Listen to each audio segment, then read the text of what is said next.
दोस्तों, welcome back to my channel. और आज मैं आपको बताने वाली हूँ कि प्राकृतिकवाद क्या है। ये हमारे बीएड फर्स्ट सेमेस्टर का फर्स्ट पेपर में है।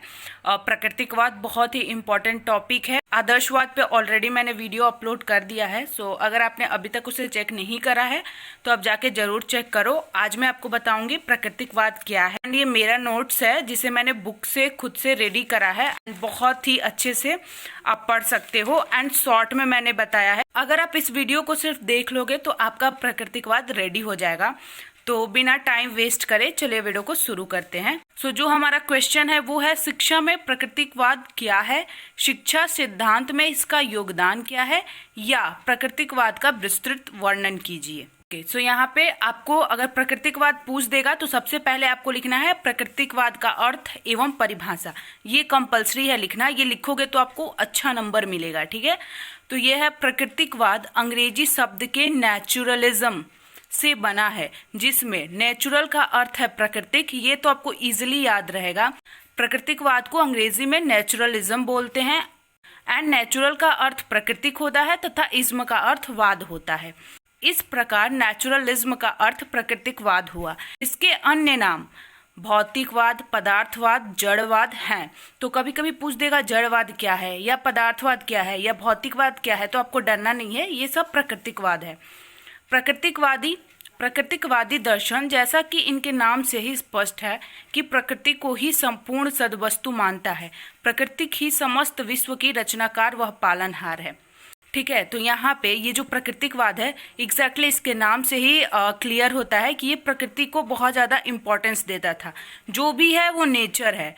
ओके, एंड जो आदर्शवाद है वो आदर्शों को बहुत ज़्यादा इम्पोर्टेंस देता था। तो इसी से आपको डायरेक्टली समझ में आ रहा है, ठीक, ये आदर्शवाद के अपोजिट है। अभी हम देख लेते हैं इसका परिभाषा थॉमस और लैंग के अनुसार।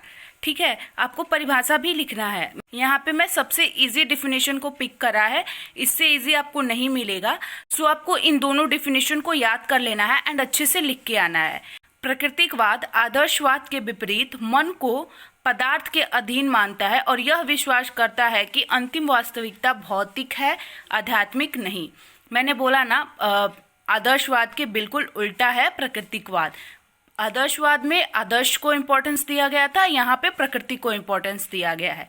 ठीक है, तो ये आपको पढ़ लेना है, इनका नाम याद कर लेना। अगर आपको नाम याद नहीं रहेगा तो डिफिनीशन करके इसको भी लिख सकते हो। फिर हॉकिंग के अकॉर्डिंग प्राकृतिकवाद वह तत्व ज्ञान है जो प्रकृति को संपूर्ण वास्तविकता मानता है। ठीक है, जो प्राकृतिक है वही रियलिटी है, वही संपूर्ण वास्तविक है। अब प्राकृतिकवाद के रूप, वैसे ये बहुत ज़्यादा इंपॉर्टेंट नहीं है लेकिन शॉर्ट क्वेश्चन में पूछ देता है, तो आपको एक बार ध्यान दे देना है। ठीक है, तो फॉर्म्स ऑफ नेचुरलिज्म, पहला है पदार्थवादी प्राकृतिकवादी, फिजिकल नेचुरलिज्म। यह सिद्धांत मानव क्रियाओं, व्यक्तिगत अनुभवों, संवेगों, अनुभूतियों आदि की भौतिक विज्ञान से व्याख्या करना चाहता है। इसका शिक्षा के क्षेत्र पर विशेष प्रभाव नहीं है। फिर आ गया आपका यांत्रिकवादी, मैकेनिकल नेचुरलिज्म। यांत्रिकवादी प्राकृतिक समस्त विश्व को एक यंत्र के रूप में देखता है। इसके अनुसार प्रत्येक मनुष्य एक मशीन है जिसमें कुछ सरल क्रियाएं होती हैं। प्राकृतिकवादियों के अनुसार किताब से अर्जित किया गया ज्ञान शिक्षा नहीं है, असली शिक्षा तो प्रकृति के गोद से प्राप्त होती है। अभी चलते हैं जैविक प्राकृतिकवाद, बायोलॉजिकल नेचुरलिज्म।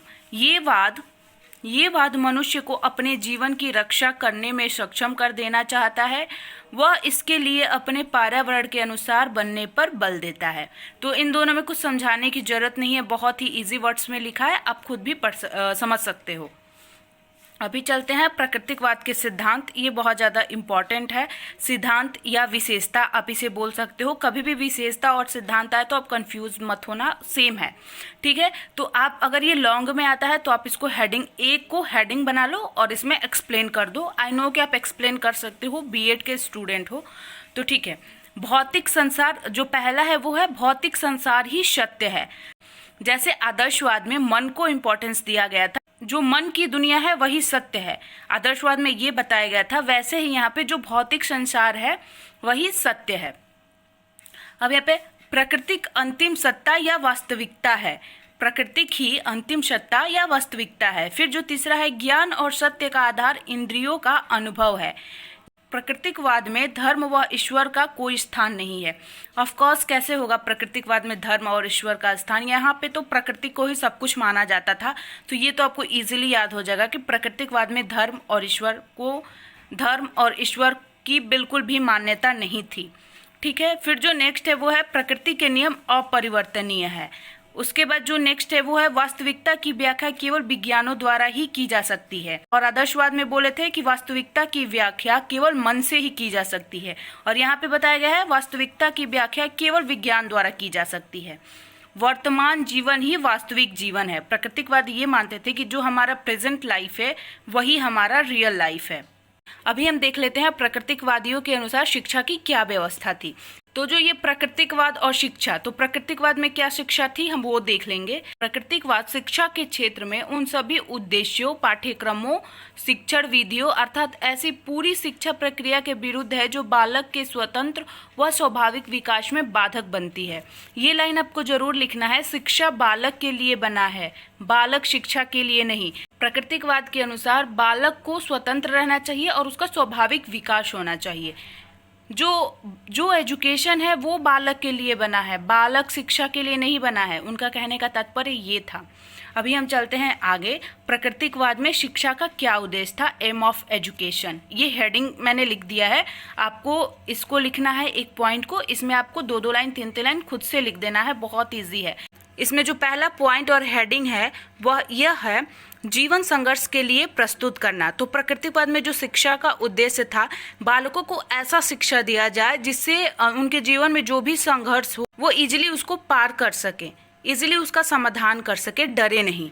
जो दूसरा है वो ये है सुख प्रदान करना। बालक को ऐसी शिक्षा दी जाए जिनसे उनके जीवन में सुख की बढ़ोतरी हो। जो तीसरा है अनुकूल वातावरण बनाना और समायोजन करना। अगर कोई बालक पढ़ा लिखा रहेगा, उसके पास अच्छा शिक्षा रहेगा, तो वो वातावरण को अपने अनुकूल बना सकता है और उसके साथ समायोजन भी कर सकता है। नैसर्गिक शक्तियों का विकास करना, आत्मसंतोष और आत्मसंरक्षण प्राप्त करने में सहयोग करना, व्यक्तित्व का स्वतंत्र विकास करना, मीन्स जो भी व्यक्तित्व है उसका खुल के विकास हो, मानव का एक कुशल यंत्र की भांति काम करना। प्राकृतिकवाद मानव को मानव नहीं मानते थे, एक यंत्र मानते थे। तो एजुकेशन का उद्देश्य यही था कि ऐसा एजुकेशन दिया जाए जिससे मानव एक अच्छे यंत्र की भांति कार्य कर सके।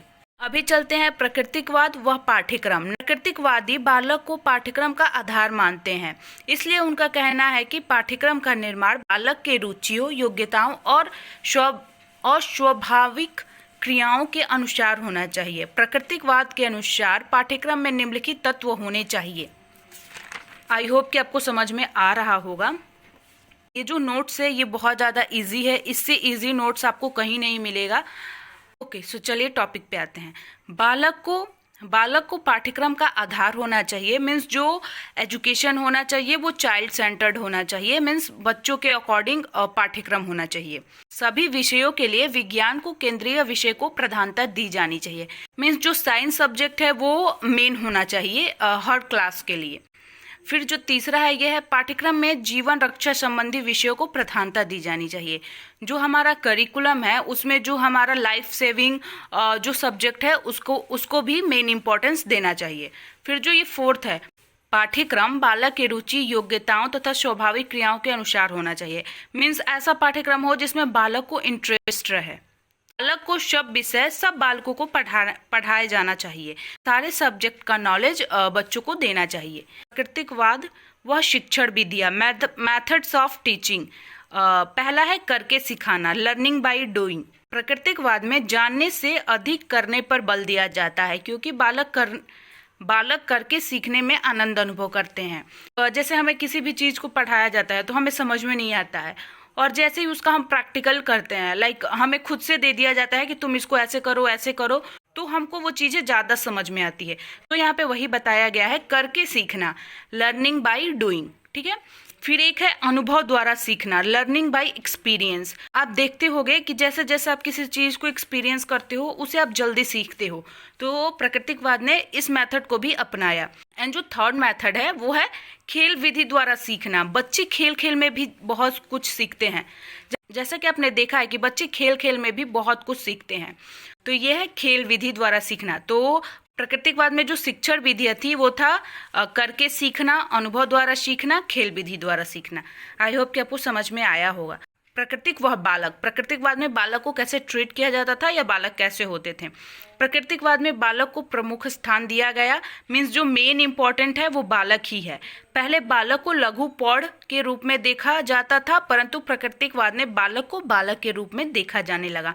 उनको लघु पौड़ के रूप में देखा जाता था, लेकिन बाद में मतलब छोटे पौड़ के रूप में उनको देखा जाता था। लेकिन बाद में प्राकृतिकवादियों ने कहा कि नहीं, ये गलत है, जो सही है एक बालक बालक होता है, उसका धीरे धीरे विकास होता है, वह धीरे धीरे पौड़ बनता है, तो उसको बालक के रूप में ही देखा जाए, न कि लघु पौड़ के रूप में। प्राकृतिकवाद तथा शिक्षक। रॉश के अनुसार प्राकृतिकवाद में यदि शिक्षक का कोई स्थान है तो वह पर्दे के पीछे, वह बालक के विकास का निरीक्षण करने वाला है, न उसके विचारों का, आदर्शों का और शारीरिक शक्तियों का देने वाला है। बालक स्वयं अपने अनुभवों के आधार पर ज्ञान अर्जित कर सके और शिक्षा ग्रहण कर सके। मीन्स यहाँ पे जो बताया गया है, जो शिक्षक है वो पर्दे के पीछे है। मीन्स शिक्षक सिर्फ बालक का देख रेख और निरीक्षण करने के लिए है, उसके विचार, आदर्श और जो उसका शक्ति है उस पर कोई उसको रोक टोक नहीं लगाएगा। बालक अपने स्वयं की इच्छा से जो अनुभव करेगा उसी के आधार पर ज्ञान प्राप्त करेगा और शिक्षा को ग्रहण करेगा। प्राकृतिकवाद में टीचर की यही भूमिका है, सिर्फ वह बालक की देख रेख करेगा। प्राकृतिकवाद वह अनुशासन, डिसिप्लिन। प्राकृतिकवादी बालक को दंड देकर अनुशासन में रखने में विश्वास नहीं करते हैं, उनका नारा स्वतंत्रता है। रूसो, बच्चों को कभी दंड नहीं दिया जाना चाहिए, स्वतंत्रता सबसे अच्छी चीज है। तो आप ये लिख देना, एंड ब्लैक पेन से आप ये लिखोगे कि किसने बोला है, रूसो ने, तो आपको बहुत अच्छा नंबर मिलेगा। प्राकृतिकवाद में विद्यालय की क्या व्यवस्था थी। प्राकृतिकवादी विद्यालय को कृत्रिम, कठोर तथा दृढ़ बंधनों वाली संस्था नहीं चाहते थे। वे उनका स्वतंत्र संगठन चाहते थे, जिसमें बालक को अपने स्वाभाविक विकास के लिए उचित वातावरण मिले। जो विद्यालय है वह कोई कठोर और कृत्रिम बंधनों वाली नहीं होनी चाहिए। विद्यालय ऐसा होना चाहिए जिसमें बालक को एक ऐसा वातावरण मिले जिसमें बालक का विकास स्वतंत्र रूप से हो सके। अब देख लेते हैं आधुनिक शिक्षा पर प्राकृतिकवाद का प्रभाव। पहला जो है वो बालक केंद्रित शिक्षा मिल गई, मीन्स बाल केंद्रित को स्थान प्राप्त हो गया। बालक को बालक समझा जाने लगा, न कि लघु पौड़। शिक्षा में लोकतंत्रीय सिद्धांतों की ओर ध्यान दिया जाने लगा। फिर जो चौथा है करके सीखना, अनुभव द्वारा सीखना, खेल द्वारा सीखना जैसे शिक्षण विधियों पर बल दिया जाने लगा। पांचवा जो है बाल मनोविज्ञान के अध्ययन पर इसके द्वारा बल दिया जाने लगा। आप चाहो तो 2-3 पॉइंट और ऐड कर सकते हो जो आपने पीछे पढ़ा उसमें से लेके, जैसे बालक के स्वतंत्र विकास को माना गया, बालक को स्वतंत्र रखना चाहिए, ये सब पॉइंट्स आप खुद से भी जोड़ सकते हो। तो आई होप कि ये वीडियो आपको अच्छा लगा हो। अगर ये वीडियो आपको पसंद आया हो तो वीडियो को लाइक करना है, चैनल को सब्सक्राइब कर देना। और आज के वीडियो में इतना ही। अच्छे से पढ़ना, मन लगा के पढ़ना। तब तक के लिए बाय।